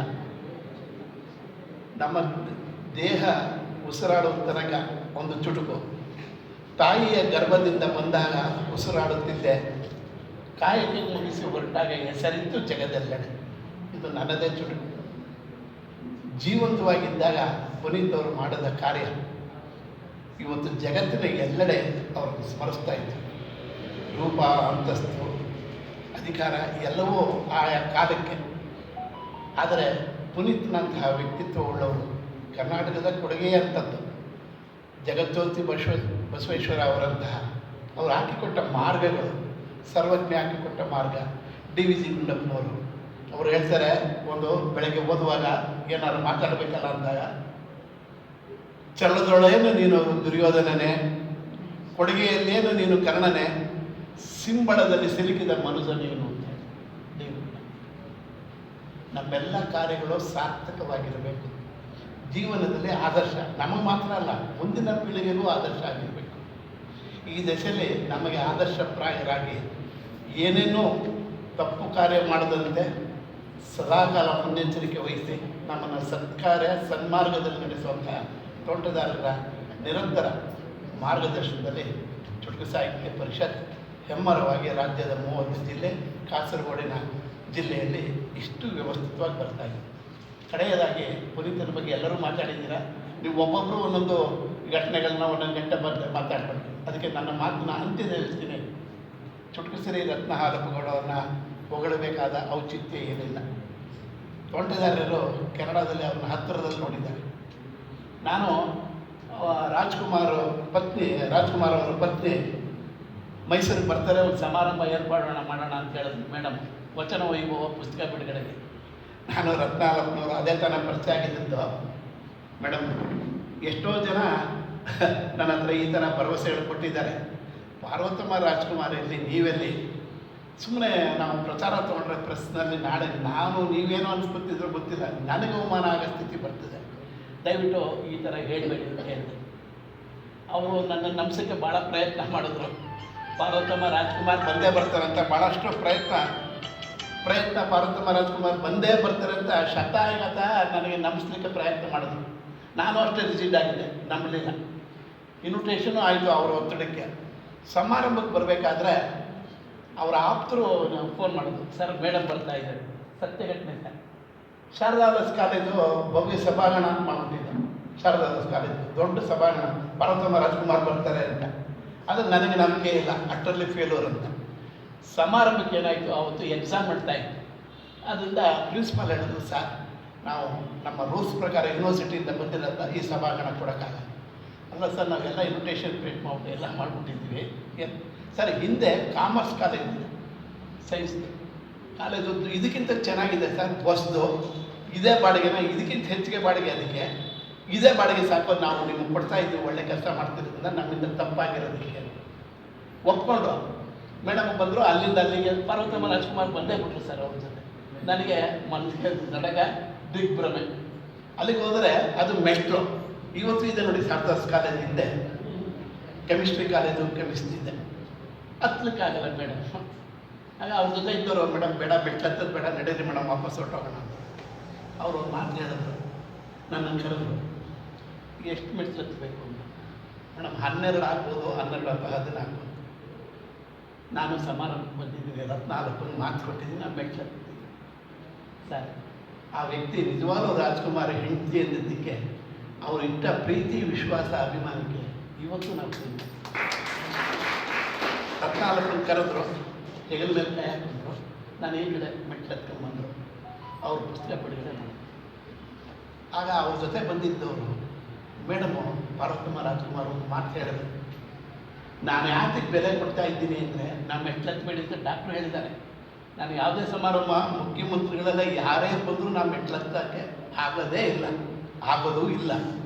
ಅದು ಇವತ್ತು ಈ ಮೆಟ್ಲು ಎತ್ತು ಬಂದಿದ್ದೀನಿ ಅಂದರೆ ಜಸ್ಟ್ ಬಿಕಾಸ್ ರತ್ನ ಹಾಲಪ್ಪ ಕೆನಡಾದಲ್ಲಿ ನಮಗೆ ನೀಡಿದ ಔತಣ, ಔಚಿತ್ಯ, ಅವ್ರು ನಡೆಸಿಕೊಂಡ ರೀತಿ, ಅದಕ್ಕೆ ಅವ್ರ ಸ್ನೇಹಕ್ಕೆ ನಾನು ಶರಣಾಗಿದ್ದೀನಿ. ರಾಜ್ಕುಮಾರ್ ಆ ಪುಸ್ತಕ ಬಿಡುಗಡೆ ಆಯಿತು. ಈ ಘಟನೆ ಹೇಳಿ ನಾನು ಮಾತು ಮುಗಿಸ್ತೀನಿ, 5 ನಿಮಿಷ. ರಾಜ್ಕುಮಾರ್ದು ಪುಸ್ತಕ ಬಿಡುಗಡೆ ಆಯಿತು. ಸವಾಲ್ ಪತ್ರಿಕೆಯ ಪ್ರದೀಪ್ ಕುಮಾರ್ ಸರ್ ಹೇಳ್ತಾರೆ, ಬನ್ನಿ ಮೇಡಮ್, ಒಬ್ಬರು ನಾನು ಮೀಟ್ ಮಾಡಿಸ್ತೀನಿ, ಪರಿಚಯ ಮಾಡಿಸ್ತೀನಿ, ಒಬ್ಬ ಗಣ್ಯ ವ್ಯಕ್ತಿನ, ನೀವು ಬರಬೇಕು, ಅವರನ್ನು ನಾವು ಕಾರ್ಯಕ್ರಮಕ್ಕೆ ಕರೆದ್ಬಿಟ್ಟು ಬರೋಣ ಬನ್ನಿ ಅಂತ ಕರೆದ್ರು. ನಾನಂದ್ರೆ ಇಲ್ಲ ಸರ್, ನಾನು ಬರಲ್ಲ, ಲೇಟ್ ಆಗುತ್ತೆ, ನನಗೆ ಊರಿಗೆ ಹೋಗಬೇಕು ಅಂತ ಹೇಳಿದೆ. ಇಲ್ಲ ಮೇಡಮ್, 10 ನಿಮಿಷ ಬನ್ನಿ ನೀವು ಅಂದರು. ನಾನಂದ್ರೆ ಸರಿ ಅಂತ ಹೋದಾಗ ಅವರು ಸಾಮಾನ್ಯ ವ್ಯಕ್ತಿ ಹಾಗೆ ಒಂದು ಪೇಜ್ ಇಟ್ಕೊಂಡು ಬರೀತಾ ಇದ್ರು. ಇವ್ರು ಯಾರೋ ಅಂದ್ಕೊಂಡು ನನ್ನ ಪಾಡಿ ನಾನು ಸುಮ್ಮನೆ ಇದ್ದೆ. ಆಮೇಲೆ ಅವ್ರು ಪ್ರದೀಪ್ ಸರ್ ಕರೆದ್ರು, ಒಳಗಡೆ ಬನ್ನಿ ಮೇಡಮ್ ಅಂತ ಹೋಗಿದ ತಕ್ಷಣ ಅವರೇ ಎಲ್ಲವನ್ನೂ ಏನು ಮಾಡ್ತಾ ಇದ್ದೀರಾ ನೀವು ಅಂತ ಕೇಳಿದ್ರು. ನಾನು ಸುಮ್ಮನೆ ಇದ್ದೆ. ಅವಾಗ ಪ್ರದೀಪ್ ಸರ್ ಹೇಳಿದ್ರು, ಅವರು ಪುನೀತ್ ರಾಜ್ಕುಮಾರ್ ಬಗ್ಗೆ PhD ಮಾಡ್ತಾ ಇದ್ದಾರೆ, ಕರ್ನಾಟಕದಲ್ಲಿ ಮೊದಲನೇ PhD ಇವ್ರದೇ ಆಗುತ್ತೆ ಸರ್ ಅಂದಾಗ, ಸರ್ ಪಾಪ ಅವ್ರು ಕೂತಿದ್ದ ಜಾಗದಿಂದ ಎದ್ದು ನಿಂತು ನನ್ನನ್ನು ಕೂತ್ಕೊಳ್ಳಿ ಮೇಡಮ್ ಅಂತ, ಕೂತ್ಕೊಳ್ಳಿ ಅಂತ ತುಂಬ ಬಲವಂತ ಮಾಡಿ ಕೂರಿಸಿದ್ರು. ಅಂತ ದೊಡ್ಡ ಗಣ್ಯ ವ್ಯಕ್ತಿಯ ಮುಂದೆ ಕೂತ್ಕೊಳ್ಬೇಕು ಅಂತ ನನಗೆ ಅನ್ನಿಸ್ಲಿಲ್ಲ. ನಾನು ನಿಂತ್ಕೊಂಡೇ ಮಾತಾಡಿದೆ, ಅರ್ಧ ಗಂಟೆನೂ ಕೂಡ ನಿಂತ್ಕೊಂಡೇ ಇದೆ ಸರ್. ಕೊನೆಗೂ ಬಿಡಲಿಲ್ಲ, ನನ್ನ ಕೂರಿಸ್ಬಿಟ್ಟು ಸಡನ್ನಾಗಿ ರತ್ನ ಮೇಡಮ್ ಕಾಲ್ ಮಾಡಿದ್ರು. ಮೇಡಮ್, ಇಲ್ಲೊಬ್ರು ಬಂದಿದ್ದಾರೆ, ಅವರು ಪುನೀತ್ ರಾಜ್ಕುಮಾರ್ ಬಗ್ಗೆ PhD ಮಾಡ್ತಿದ್ರೆ, ದಯವಿಟ್ಟು ಅವ್ರಿಗೊಂದು ಅವಕಾಶ ಮಾಡಿಕೊಡ್ಬೇಕು ನೀವು ಅಂತ. ನಾನು ತಗೊಂಡಿದ್ದೆ ಬೇರೆ ಟಾಪಿಕ್ಕು, ನಾನು ವರ್ಕ್ ಮಾಡಿದ್ದೆ 6 ತಿಂಗಳು ಬೇರೆ ಟಾಪಿಕ್ಕು. ಡಾಕ್ಟರ್ ಕಮಿಟಿ ಮುಂದೆ ಇದ್ದಿದ್ದಾಗ ಕೂತ್ಕೊಂಡಾಗ ಮೇಡಮ್ ಟಾಪಿಕ್ ಏನು ಅಂದರು. ನಾನು ಟಾಪಿಕ್ ಇದ್ದಿದ್ದೇ ಬೇರೆ, ನಾನು ಇಲ್ಲಿವರೆಗೂ ಇದೆ, ಇಲ್ಲಿಂದ ಬರ್ತಾ ಇಲ್ಲ ಬಾಯಿಗೆ, ಯಾಕೆಂದರೆ ಅದೊಂದು ರಾಜಕೀಯ ವ್ಯಕ್ತಿಯ ಹೆಸರು ನಾನು ತಗೊಂಡಿದ್ದೆ, ಇಲ್ಲಿವರೆಗಿದೆ, ಇಲ್ಲಿಂದ ಬರ್ತಾ ಇಲ್ಲ. ಯಾಕೆ ಅಂದರೆ ಅಲ್ಲಿ ಕೂತಿದ್ದವರು ಒಬ್ಬರು ಕಾಂಗ್ರೆಸ್ ಮುಖಂಡರು, ನಾನು ತಗೊಂಡಿದ್ದ ವ್ಯಕ್ತಿ ಹೆಸರನ್ನ ಅವ್ರ ಮುಂದೆ ಹೇಳಿದ್ರು. ಇಲ್ಲಿ ನನ್ನ PhDಗೆ ಪ್ರಾಬ್ಲಮ್ ಆಗುತ್ತೆ ಅಂತ ನಾನು ಹೇಳ್ತಾನೇ ಇಲ್ಲ. ಅರ್ಧ ಗಂಟೆ ಅದು ಟಾಪಿಕ್ ಏನಂತ ಕೇಳ್ತಾ ಇದ್ರೆ ನಾನು ಬಾಯಿ ಬರ್ತಾ ಇಲ್ಲ. ಕೈಯಲ್ಲಿ ಸಿನಾಪ್ಸಿಸ್ ರೆಡಿ ಇದೆ, ಲಿಟ್ರೇಚರ್ ರಿವ್ಯೂ ರೆಡಿ ಇದೆ, ಕೊಡಿ ಅಂದರೆ ನಾನು ಕೊಡ್ತಾ ಇಲ್ಲ, ಮಾತು ಆಡ್ತಾರೆ. ಸುಮ್ಮನೆ ಕೂತಿದ್ದೀನಿ. ಸರಿ ಮೇಡಮ್, ನಿಮ್ಮ ಟಾಪಿಕ್ ಏನು ಹೇಳಿ ಅಂದರು. ಸರ್, ನನಗೆ ನೀವು ಬೇಜಾರು ಮಾಡ್ಕೋಬೇಡಿ, ನಾನು ಡಾಕ್ಟರ್ ಪುನೀತ್ ರಾಜ್ಕುಮಾರ್ ಬಗ್ಗೆ ಮಾಡಬೇಕು ಅಂತ ಇದ್ದೀನಿ ಅಂತ ಜಸ್ಟ್ ಅಷ್ಟೇ ಹೇಳಿದ್ದು. ಆ ಸಭೆಯಲ್ಲಿ ಇದ್ದಂಥ ಅಷ್ಟೂ ಜನ ಇವರು ಎದ್ದು ನಿಂತು ನನಗೆ ಕ್ಲಾಪ್ ಮಾಡ್ತಾರೆ. ಯಾಕೆಂದರೆ ಒಂದು ಪುನೀತ್ ರಾಜ್ಕುಮಾರ್ ಅನ್ನೋ ವ್ಯಕ್ತಿ ಅವರು ಇದ್ದಾಗೂ ಮಾಡಿದಂಥ ಎಷ್ಟೋ ಸಮಾಜ ಕಾರ್ಯಗಳು ಬೆಳಕಿಗೆ ಬರಲೇ ಇಲ್ಲ. ಆದರೂ ಕೂಡ ಅವ್ರು ಸತ್ತ ನಂತರ ಎಷ್ಟೋ ಜನರಿಗೆ ದಾರಿದೀಪ. ಹಾಗೆ ನನ್ನಂತಹ ಒಂದು ಬಡ ಕುಟುಂಬದಲ್ಲಿ ಬಂದಂಥ ಹೆಣ್ಣು ಮಗಳಿಗೆ ಪುನೀತ್ ರಾಜ್ಕುಮಾರ್ ಬಗ್ಗೆ PhD ಮಾಡ್ತೀನಿ ಅನ್ನುವಂಥ ಯಾವುದೇ ಕಲ್ಪನೆ ಇಲ್ಲದಂತಹ ಒಂದು ಹುಡುಗಿಗೆ ಆನ್ ದ ಸ್ಪಾಟ್ ನಾನು ಪುನೀತ್ ರಾಜ್ಕುಮಾರ್ ಬಗ್ಗೆ PhD ಮಾಡ್ತೀನಿ ಅಂದಾಗ ಇದ್ದಂಥ ಎಲ್ಲರೂ ನನಗೆ ಪ್ರೋತ್ಸಾಹ ಕೊಟ್ಟು, ಆಯಿತು ನೀವು ಮಾಡಿ ಅಂತ ನನಗೆ ಪ್ರೋತ್ಸಾಹಿಸೋಸ್ಕರ ನಾನಿವತ್ತು ಡಾಕ್ಟರ್ ಪುನೀತ್ ರಾಜ್ಕುಮಾರ್ ಬಗ್ಗೆ PhD ಮಾಡೋಕ್ಕೆ ಅವಕಾಶ ಆಯಿತು. ಅವಕಾಶ ಮಾಡಿಕೊಟ್ಟಿದಂತಹ ನನ್ನ ಮಾರ್ಗದರ್ಶಕರಾದ ಡಾಕ್ಟರ್ GT ರಾಮಚಂದ್ರಪ್ಪ ಸರ್ನು ನಾನು ಈ ವೇದಿಕೆ ನೆನೆಸ್ಕೊಳ್ತೀನಿ. ಯಾಕೆಂದರೆ ಈಗ ಪುನೀತ್ ರಾಜ್ಕುಮಾರ್ ಅಂದ್ರೆ ಒಂದು ಸಣ್ಣ ಮಕ್ಕಳಿಂದ ಹಿಡಿದು ವಯೋವೃದ್ಧರವರೆಗೂ ಎಲ್ರಿಗೂ ಕೂಡ ಪುನೀತ್ ರಾಜ್ಕುಮಾರ್ ಅಂದರೆ ತುಂಬಾನೇ ಇಷ್ಟ. ಯಾಕಂದರೆ ವೈಯಕ್ತಿಕವಾಗಿ ನಾವು ಅವ್ರನ್ನ ನೋಡಲೇ ಇಲ್ಲ, ನೋಡಲಿಲ್ಲ ಅಂದ್ರೂ ಕೂಡ ಅವ್ರು ಮಾಡಿದಂಥ ಫಿಲಮ್ಗಳಾಗಿರ್ಬೋದು, ಅವರು ಕನ್ನಡದ ಕೋಟ್ಯಾಧಿಪತಿ ಅಂತ ಒಂದು ಪ್ರೋಗ್ರಾಮ್ ನಡೆಸ್ಕೊಡ್ತಿದ್ರು. ಆ ಪ್ರೋಗ್ರಾಮ್ ನೋಡ್ತಾ ನೋಡ್ತಾ ನಾನು ಯಾವಾಗಲೂ ಅನ್ಕೋತಿದ್ದೆ, ನಾನು ಯಾವಾಗಪ್ಪ ಹೋಗೋದು ಈ ಪ್ರೋಗ್ರಾಮ್ಗೆ, ನಾನು ಯಾವಾಗ ಹೋಗೋದು ಅಂತ ತುಂಬ ಕನಸು ಕಾಣ್ತಾ ಇದ್ದೆ. ನಾನು ಆ ಪ್ರೋಗ್ರಾಮ್ಗೆ ಹೋಗ್ಬೇಕು ಅಂತ. ನಮ್ಗೆ ಯಾವತ್ತೂ ಕೂಡ ಆ ಪ್ರೋಗ್ರಾಮ್ ಹೇಗೆ ಹೋಗೋದು, ಅವಕಾಶ ಹೇಗೆ ಸಿಗುತ್ತೆ ಅನ್ನೋದೇ ಗೊತ್ತಾಗಲಿಲ್ಲ. ಆದರೂ ನೋಡಿ, ನನಗೆ ಅವತ್ತು ಕನ್ನಡದ ಕೋಟ್ಯಾಧಿಪತಿಗೆ ಹೋಗಬೇಕು ಅಂತ ನಾನು ಅಂದ್ಕೊಂಡಿದ್ರೊಳಗೆ ಇವತ್ತು ಅಂದರೆ ಕೋಟ್ಯಾಂತರ ಅಭಿಮಾನಿಗಳಿದ್ದಾರೆ ಪುನೀತ್ ರಾಜ್ಕುಮಾರ್ ಅವ್ರಿಗೆ. ಯಾರಿಗೂ ಸಿಗದಂತಹ ಫಸ್ಟ್ ಅಂದರೆ ಮೊದಲ ಅವಕಾಶ ನನಗೆ ಸಿಕ್ಕಿದೆ ಅಂದರೆ ನಾನು ಎಷ್ಟು ಪುಣ್ಯ ಮಾಡಿದ್ದೀನಿ ಅಂತ ಅನಿಸ್ತದೆ. ಯಾಕಂದರೆ ಕಷ್ಟಪಟ್ಟರೆ ಸುಖ ಇದೆ ಅಂತ ಎಲ್ಲರೂ ಹೇಳ್ತಾರೆ. ಯಾಕಂದರೆ ನಮ್ಮ ಮನೇಲಿ ತುಂಬ ಕಷ್ಟ ಇತ್ತು. ತುಂಬ ಕಷ್ಟ ಅಂತಂದರೆ ನಮ್ಮಪ್ಪ ತುಂಬ ಡ್ರಿಂಕ್ಸ್ ಮಾಡ್ತಾಯಿದ್ರು. ನಾವು ಓದೋ ಟೈಮಲ್ಲಿ ತುಂಬ ನಮಗೆ ಕಷ್ಟ ಕೊಡ್ತೀವಿ. ಕಷ್ಟ ಅಂದರೆ ಓದೋ ಟೈಮಲ್ಲೇ ಗಲಾಟೆ ಮಾಡೋದು, ಊಟ ಮಾಡೋ ಟೈಮಲ್ಲೇ ಗಲಾಟೆ ಮಾಡೋದು, ಆ ಥರ ಎಲ್ಲ ಮಾಡ್ತಾಯಿದ್ರು. ನಮ್ಮಮ್ಮ ಮಕ್ಕಳು ಮಕ್ಕಳು ಓದಬೇಕು ಅಂತ ಹೇಳ್ಬಿಟ್ಟು ಬೇರೆಯವ್ರ ತೋಟದಲ್ಲಿ ಕೆಲಸ ಕೂಡ ಮಾಡಿ ನಮ್ಮನ್ನ ಕಷ್ಟಪಟ್ಟು ಓದಿಸಿದ್ಕೆ ನಾನು SLC ಫೇಲ್ ಆದರೂ ಕೂಡ ನನಗೆ ನಾನು ಎಕ್ಸಾಮ್ ಕಟ್ಟಲ್ಲ ಅಂತ ತುಂಬ ಗಲಾಟೆ ಮಾಡಿಕೊಂಡು ಮನೇಲಿ ಇರ್ತಿದ್ದೆ. ಹೋಗಲ್ಲ ನಾನು ಕಟ್ಟಲ್ಲ. ನಮ್ಮಮ್ಮ ಹೋಗಿ ನನಗೆ ಎಕ್ಸಾಮ್ ಕಟ್ಟಿ ನನ್ನ ಸೈನನ್ನು ಅವ್ರು ಹಾಕಿ ನನ್ನ ಎಕ್ಸಾಮ್ ಕಟ್ಟಿ ಫೋರ್ಸಬಲಿ ಕರ್ಕೊಂಡೋಗಿ ನನ್ನನ್ನು ಎಕ್ಸಾಮ್ ಹಾಲಲ್ಲಿ ಬಿಟ್ಟು ಜಸ್ಟ್ ಪಾಸ್ ಆಗಿದೆ ಅಂತ ಒಂದು ಹುಡುಗಿ PhD ಮಾಡ್ತೀನಿ ಅಂತಂದರೆ ನನ್ನ ಕನಸು ಮನಸ್ಸಿನಲ್ಲೂ ಅಂದ್ಕೊಂಡಿಲ್ಲ. ನಾನು ಯಾವುದು ಹೊಡ್ತಾ ಅಂದರೆ SLC ಫೇಲ್ ಆದಾಗ ಎಲ್ಲರೂ ನಿಮ್ಮ ಮಗಳು SLC ಫೇಲು ಅಂತ ನನಗೆ ಅವಮಾನ ಮಾಡಿದಂಥ ಒಂದು ಹೊಡೆತನೇ ನಾನು ಇವತ್ತು PhD ಮಾಡೋ ಲೆವೆಲ್ವರೆಗೂ ಬಂದಿದ್ದೀನಿ ಅಂದರೆ ಆ ಹೊಡೆತನೇ ಕಾರಣ. ಏನೇ ಆದ್ರೂ ನಾವು ಈಗ ಮೊನ್ನೆ ರಾಮ ಮಂದಿರದಲ್ಲಿ ರಾಮದಲ್ಲ ಮೂರ್ತಿಯನ್ನು ಕೆತ್ತಿದ್ರು. ಆ ಕಲ್ಲು ಬರೀ ಕಲ್ಲಾಗಿತ್ತು. ಇವತ್ತು ಒಂದು ರಾಮನ ಮೂರ್ತಿಯಾಗಿ ಅಯೋಧ್ಯೆಯಲ್ಲಿ ಇದೆ ಅಂತಂದರೆ ಆ ಒಂದು ಕಲ್ಲಿಗೆ ಉಳಿಪೆಟ್ಟು ಎಷ್ಟು ನಮಗೆ ಅವಮಾನ, ದ್ವೇಷ ಇದೆ ಎಲ್ಲ ನಮಗೆ ಹೊಡ್ತಾ ಬೀಳ್ತಾನೆ ಇರಬೇಕು. ಲೈಫಲ್ಲಿ ಹೊಡ್ತಾ ಬಿದ್ರೇ ನಮ್ಗೆ ಆ ಕಿಚ್ಚು, ದ್ವೇಷ, ಅಸೂಯೆ ಅನ್ನೋದು ನಮಗೆ ಬೇರೆಯವ್ರ ಮೇಲೆ ಅಸೂಯೆ ನಾವು ಪಡಬಾರ್ದು. ಅವ್ರಿಗಿಂತ ಎತ್ತರವಾದ ಸ್ಥಾನಕ್ಕೆ ನಾವು ಬೆಳಿಬೇಕು ಅನ್ನೋ ಕಿಚ್ಚು ಮಾತ್ರ ನಮ್ಮಲ್ಲಿರಬೇಕು. ಒಬ್ಬರನ್ನ ಹಾಳು ಮಾಡಬೇಕು, ಒಬ್ಬರನ್ನ ಬೀಳಿಸ್ಬೇಕು, ಒಬ್ಬರನ್ನ ತುಳಿಬೇಕು, ಅವರು ಕಷ್ಟಪಡೋದು ನೋಡಿ ಅಥವಾ ಅವ್ರು ಅಳೋದು ನೋಡಿ ನಾವು ಖುಷಿ ಪಡಬೇಕು ಅಂತ ಯಾವತ್ತೂ ಅನ್ಕೋಬಾರ್ದು. ಅವ್ರಿಗಿಂತ ನಾವು ಉನ್ನತ ಮಟ್ಟದಲ್ಲಿ ಬೆಳಿಬೇಕು ಅಥವಾ ಅವ್ರಿಗಿಂತ ಚೆನ್ನಾಗಿ ನಾವು ಓದಬೇಕು, ಅವ್ರಿಗಿಂತ ಒಳ್ಳೆ ಸಾಧನೆ ಮಾಡಬೇಕು ಅಂದ್ಕೊಂಡು ಮಾತ್ರ ಹೋಗಬೇಕು. ಅದೇ ಥರ ಪುನೀತ್ ರಾಜ್ಕುಮಾರ್ ಅವರು ಈಗ ದಾರಿಲಿ ಹೋಗುವಂಥ ವ್ಯಾಪಾರಿಗಳಿದ್ರು ಅವ್ರನ್ನೂ ಹೋಗಿ ಮಾತಾಡಿಸ್ತಾ ಇದ್ರಂತೆ. ಹೇಗಿದ್ದೀರಾ ನೀವು ಅಂತ ಕೇಳ್ತಾ ಇದ್ದಂತೆ. ಅವರು ಪುನೀತ್ ರಾಜ್ಕುಮಾರ್ ನೋಡಿದ ತಕ್ಷಣ ಭಾವುಕರಾಗ್ತಿದ್ರಂತೆ. ಇಂಥ ಒಂದು ದೊಡ್ಡ ಸ್ಟಾರ್ ವ್ಯಕ್ತಿ ನಮ್ಮನ್ನು ಬಂದು ಮಾತಾಡಿಸ್ತಿದ್ದಾರಲ್ಲ ಅಂತ. ನಾನು ಇತ್ತೀಚೆಗೆ ಚಾಮುಂಡಿ ಬೆಟ್ಟಕ್ಕೆ ಹೋದಾಗ ಒಬ್ಬರು ಎಳ್ನೀರು ಮಾರೋರು ಹೇಳಿದ್ರು. ನಮ್ಗೆ ಹೇಳಿದೆ, ನಾನು ಸಂಶೋಧನೆ ಮಾಡ್ತಾ ಇದ್ದೀನಿ ಪುನೀತ್ ರಾಜ್ಕುಮಾರ್ ಬಗ್ಗೆ, ನಿಮ್ಮ ಜೊತೆ ಒಂದು 4 ಮಾತಾಡ್ಬೋದಾ ಅಂತ ಕೇಳಿದ್ರೆ ಅವ್ರು ಎಳ್ನೀರನ್ನೆಲ್ಲ ಸೈಡಲ್ಲಿ ಇತ್ತು, ಅವ್ರ ಕತ್ತಿನೂ ಸೈಡಲ್ಲಿ ಇಟ್ಟು ಕೈ ಕಟ್ಕೊಂಡು ನಿಂತ್ಕೊಂಡ್ರು ನನ್ನ ಮುಂದೆ. ನಾನು ಹೇಳಿದೆ, ಕೈ ಕಟ್ಕೊಂಡೆಲ್ಲ ನಿಂತ್ಕೋಬೇಡಿ, ಸುಮ್ಮನೆ ಮಾತಾಡಿ ಅಂದರೆ ಅವ್ರು ಮಾತಾಡ್ತಾ ಎಷ್ಟು ಭಾವುಕರಾದ್ರು ಅಂದರೆ ಅವರು ಪುನೀತ್ ರಾಜ್ಕುಮಾರ್ ಅವರು ವಾರ ಬರ್ತಿದ್ರಂತೆ. ಶುಕ್ರವಾರ ಚಾಮುಂಡಿ ಬೆಟ್ಟಕ್ಕೆ ಬರ್ತಿದ್ರಂತೆ. ಬಂದಾಗ ಅವ್ರ ಜೋಬಲ್ಲಿ ಎಷ್ಟು ಅವ್ರ ಕೈಗೆ ಸಿಗುತ್ತೆ ಅಷ್ಟು ದುಡ್ಡನ್ನು ವ್ಯಾಪಾರಿಗೆ ಕೊಡ್ತಿದ್ರಂತೆ. ಕೊಟ್ಬಿಟ್ಟು ಎಷ್ಟು ಜನ ಕೆಳಗಡೆಯಿಂದ ಮೇಲ್ಗಡೆಯಿಂದ ಕೆಳಗಡೆ ವಾಕ್ ಮಾಡಿಕೊಂಡು ನಡ್ಕೊಂಡು ಹೋಗ್ತಾರೆ, ಸುಸ್ತಾಗಿ ಬಂದಿರ್ತಾರೆ. ನೀನು ಕರೆದುಬಿಟ್ಟು ಅವ್ರಿಗೆ ಎಳ್ನೀರು ಕೊಡಬೇಕು, ಆದರೆ ಯಾವುದೇ ಕಾರಣಕ್ಕೂ ನಾನು ಕೊಟ್ಟೆ ಅಂತ ಮಾತ್ರ ಯಾರಿಗೂ ಹೇಳಬಾರ್ದು. ಯಾಕಂದರೆ ಕೆಲವರು ಇರ್ತಾರೆ, ಅವ್ರು ಕೊಟ್ಟರು ಅಂದರೆ ನಾನು ಯಾಕೆ ಅವ್ರು ಕೊಟ್ಟು ತಗೋಬೇಕು ಅನ್ನೋದು ಕೆಲವರಲ್ಲಿ ಇರುತ್ತೆ. ಕೆಲವರು ಕೊಟ್ಟರೆ ಸಾಕಪ್ಪ ಅನ್ನೋರಿರ್ತಾರೆ. ಎಲ್ಲ ಥರದ ವರ್ಗದವರು ಇರ್ತಾರೆ. ಒಬ್ರು ಕೊಟ್ಟರೆ ಸಾಕು ಅಂತಿರ್ತಾರೆ, ಒಬ್ರು ಇವತ್ತು ಬೆಳಗ್ಗೆನೂ ಅಷ್ಟೇ ನಮ್ಮ ಮನೆ ಮುಂದೆ ಬಂದ್ಬಿಟ್ಟು ಒಬ್ರು ಅಮ್ಮ ಅಂತ ಕರಿತಾ ಇದ್ರು. ಈಗ ಅವರಿಗೆ ನೋಡಿ, ನಾವು ಕೊಟ್ಟರೆ ಸಾಕು ಅನ್ನೋದಿರುತ್ತೆ. ಕೆಲವೊಬ್ರು ನಾವು ಕರೆದು ಕೊಡ್ತೀವಿ ಕೆಲವೊಂದು ಸಂದರ್ಭ, ಅವ್ರಿಗೆ ಬೇಡ ಅದು. ಈಗ ಹೊಟ್ಟೆ ಹಸ್ತಿರೋರು ಕೊಡೋದಕ್ಕೂ ಹೊಟ್ಟೆ ತುಂಬಿದವ್ರಿಗೆ ಕೊಡೋಕ್ಕೂ ತುಂಬ ವ್ಯತ್ಯಾಸ ಇರುತ್ತೆ. ಹೊಟ್ಟೆ ಹಸಿವಿನ ನೋವು ಯಾರಿಗೆ ಗೊತ್ತಿತ್ತು? ಪುನೀತ್ ರಾಜ್ಕುಮಾರ್ ಅವ್ರಿಗೆ ಗೊತ್ತಿತ್ತು. ಬಡವರ ಕಷ್ಟಗಳು ಏನು ಅಂತ ಅವ್ರಿಗೆ ಗೊತ್ತಿತ್ತು. ಹಾಗಾಗಿ ಅವ್ರಿಗೆ ಎಲ್ಲ ವರ್ಗದವರು, ಆ ವರ್ಗ ಈ ವರ್ಗ, ಮೇಲು ಕೀಳು ಯಾವ ಜಾತಿನೂ ಕೂಡ ಲೆಕ್ಕಿಸದೆ ಏನು ಮಾಡ್ತಿದ್ರು, ಎಲ್ಲ ವರ್ಗದವ್ರಿಗೂ ಕೂಡ ಅವ್ರು ಏನು ಮಾಡ್ತಿದ್ರು, ಸಹಾಯವನ್ನು ಮಾಡ್ತಾಯಿದ್ರು. ನಂತರ ಅವರು ಒಂದು ಹುಡುಗಿಗೆ ಕಿಡ್ನಿ ಪ್ರಾಬ್ಲಮ್ ಆಗಿರುತ್ತೆ. ದಾವಣಗೆರೆಯಲ್ಲಿ ಒಂದು ಹುಡುಗಿಗೆ ಕಿಡ್ನಿ ಪ್ರಾಬ್ಲಮ್ ಆದಾಗ ಅವ್ರು ಏನು ಮಾಡ್ತಾರೆ, ಸ್ವತಃ ಅವ್ರನ್ನ ಮನೆಗೆ ಕರೆಸಿ ನಿಮಗೆ ಎಷ್ಟು ಕಿಡ್ನಿಗೆ ಪ್ರಾಬ್ಲಮ್ ಆಗಿರೋದ್ರಿಂದ ಎಷ್ಟು ಆಗಿದೆ 12.5 ಲಕ್ಷ ರೂಪಾಯಿಗಳನ್ನು ಏನು ಮಾಡ್ತಾರೆ, ಅವರೇ ಸ್ವತಃ ಅವ್ರ ಕೈಯಾರೆ ನೀಡಿ ಅವ್ರಿಗೆ ಕಿಡ್ನಿಯನ್ನು ದಾನವನ್ನು ಮಾಡಿಸಿ. ಅದೆಲ್ಲ ಅವ್ರಿಗೇನು ಒಂದು ಮರುಜೀವನ ಕೊಟ್ಟಾಗ ಇವತ್ತು ಅವ್ರು ಬದುಕಿದ್ರು ಕೂಡ ಅವ್ರು ಯಾರ ಹೆಸರಲ್ಲಿ ಬದುಕಿದ್ದಾರೆ? ಪುನೀತ್ ರಾಜ್ಕುಮಾರ್ ಅನ್ನೋ ಅಂತ ಹೆಸರಲ್ಲಿ ಬದುಕಿದ್ದಾರೆ. ಈಗ ನಾವು ಎಷ್ಟೋ ಜನರು ನಾವು ನೋಡ್ಬೋದು, ಕಂಠೀರವ ಸ್ಟುಡಿಯೋ ಮುಂದೆನೇ ಹೋಗ್ಬೋದು. ಎಷ್ಟೊಂದು ಜನ ವ್ಯಾಪಾರಿಗಳಿದಾರಲ್ವ, ಆ ಎಷ್ಟೊಂದು ಜನ ವ್ಯಾಪಾರಿಗಳು ಯಾರ ಹೆಸರಲ್ಲಿ ವ್ಯಾಪಾರ ಮಾಡ್ತಾ ಇದ್ದಾರೆ? ಪುನೀತ್ ರಾಜ್ಕುಮಾರ್ ಅವ್ರ ಹೆಸರಲ್ಲಿ. ಯಾಕೆ ಅಂದರೆ ಪ್ರತಿಯೊಬ್ಬರು ಒಂದೊಂದು ಅವರ ಫೋಟೋಗಳನ್ನ ಇಟ್ಕೊಂಡಿರ್ತಾರೆ, ಅಥವಾ ಕೀ ಪಂಚ್ಗಳನ್ನು ಇಟ್ಕೊಂಡಿರ್ತಾರೆ, ಅವರ ಬುಕ್ಸ್ಗಳನ್ನು ಇಟ್ಕೊಂಡಿರ್ತಾರೆ, ಇಲ್ಲ ಕ್ಯಾಲೆಂಡರ್ಗಳಲ್ಲಿ ಏನಾದರೂ ಒಂದು ಇಟ್ಕೊಂಡು ವ್ಯಾಪಾರ ಮಾಡ್ತಾರೆ. ಅವರ ಅದೇನು ದಿನನಿತ್ಯದ ಅವರ ವೇತನ ದಿನನಿತ್ಯ. ಪ್ರತಿಯೊಬ್ಬರಿಗೆ ನಾವು ಕೆಲಸ ಮಾಡಿದ್ರು, ಯಾರೇ ಕೆಲಸ ಮಾಡಿದ್ರು ನಾವೇನು ಎಲ್ಲರೂ ಕೂಲಿ ಕಾರ್ಮಿಕರು. ನಾವೊಂದು ವೇತನಕ್ಕೋಸ್ಕರ ದುಡಿತೀವಿ. ಏನು ಹೊಟ್ಟೆಗೆ ಅಥವಾ ಹಿಟ್ಟಿಗೆ, ಬಟ್ಟೆಗೆ ಹಿಟ್ಟಿಗೆ ಆದರೆ ಸಾಕು ಅಂತ ನಾವು ಯಾರೂ ನೋಡಲ್ಲ. ನನಗೂ ಬೇಕು, ನಮ್ಮ ಮಕ್ಕಳಿಗೂ ಬೇಕು, ನೆಕ್ಸ್ಟ್ ಇನ್ನೊಬ್ರಿಗೂ ಬೇಕು ಅಂತ ನಾವೇನು ಮಾಡ್ತೀವಿ, ಕೂಡಿಡ್ತಾ ಹೇಳ್ತಾ ಹೋಗ್ತೀವಿ. ಪುನೀತ್ ರಾಜ್ಕುಮಾರ್ ಹಾಗೆ ಮಾಡಲಿಲ್ಲ.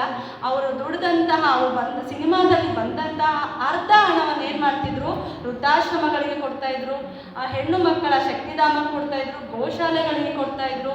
ಅವರು ಅಭಿನಯಿಸಿದಂತಹ ರಾಜಕುಮಾರ ಚಿತ್ರದಲ್ಲಿ ನಾವು ವೃದ್ಧರನ್ನು ಯಾವ ರೀತಿ ಅವರು ಪೋಷಿಸಬೇಕು, ನಾವು ತಂದೆ ತಾಯಿನ ಯಾವ ರೀತಿ ಜವಾಬ್ದಾರಿಯಿಂದ ನೋಡ್ಕೋಬೇಕು. ಇವತ್ತು ನಾವು ಭೂಮಿ ಮೇಲೆ ಪ್ರತಿಯೊಬ್ಬರು ಇದ್ದೀವಿ ಅಂತ ಅದಕ್ಕೆ ನಮ್ಮ ಹುಟ್ಟಿಗೆ ಮೂಲ ಕಾರಣ ಯಾರಾಗಿರ್ತಾರೆ, ನಮ್ಮ ತಂದೆ ತಾಯಿ. ಈಗ ನಾವು ನಮ್ಮ ಮಗುನೇ ಆಗಲಿ, ಅವರು ಎಷ್ಟು ಹಠ ಮಾಡಿದ್ರು, ಏನೇ ಮಾಡಿದ್ರು, ಊಟ ಮಾಡಿದ್ರು, ಎಷ್ಟು ಪೇಷನ್ಸ್ ಆಗಿ ಅವ್ರಿಗೆ ತಿನ್ನಿಸ್ತೀವಿ, ಸ್ನಾನ ಮಾಡಿಸ್ತೀವಿ, ಬಟ್ಟೆ ಹಾಕ್ತೀವಿ, ಸ್ಕೂಲಿಗೆ ಕರ್ಕೊಂಡು ಹೋಗ್ಬಿಡ್ತೀವಿ, ಎಲ್ಲನೂ ನಾನು ಮಾಡ್ತೀವಲ್ಲ ಪೇಷನ್ಸ್ ಆಗಿ.